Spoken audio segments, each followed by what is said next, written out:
My name is Abe Tiro, and this is my SSR book review project. Juliet, it was written by William Shakespeare in 1597, and it is held as one of the most classic and iconic English pieces of literature. Plot of the story, but the opening scene has the plot explained. But I'm gonna say it anyway. The story takes place in Verona, Italy, and it follows two houses, Montague and Capulet. Romeo Montague falls in love with Juliet Capulet, and the whole story revolves around how they fall in love and how everybody's against their love and how their love is forbidden. I'm not supposed to give away the ending of the plot of the story, but I'm pretty sure everybody knows the ending of Romeo and Juliet. It even says that they die in the first pages of the book. Romeo and Juliet has a huge impact on literature itself because stories that are like Romeo and Juliet are everywhere. Two opposing sides, modern day examples of Romeo and Juliet, like West Side Story or Teen Beach Movie.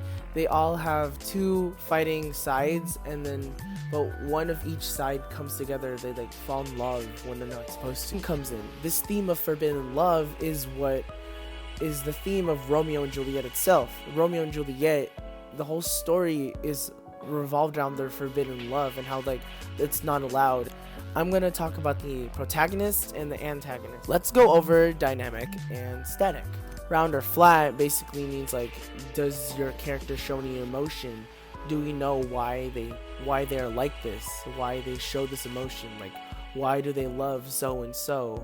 Or why do they hate so and so? So for Romeo and Juliet, we have two protagonists, Romeo and Juliet.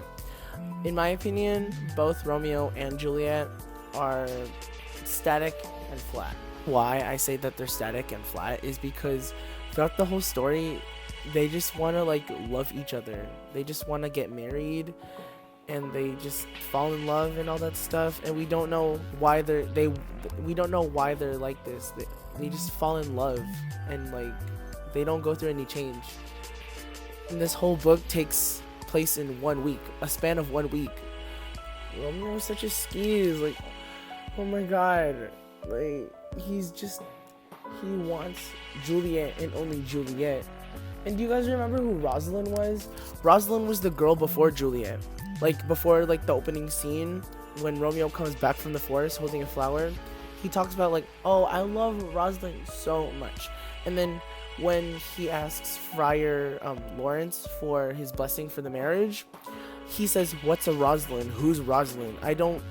Why does he just toss Rosalind to the side like that after just meeting Juliet?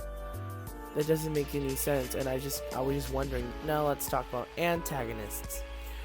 I honestly would say that the antagonists of the story are also static and flat. Now, who are the antagonists of Romeo and Juliet? It's basically everybody else who refuse this love, who oppose it, who don't approve of it. They're against it.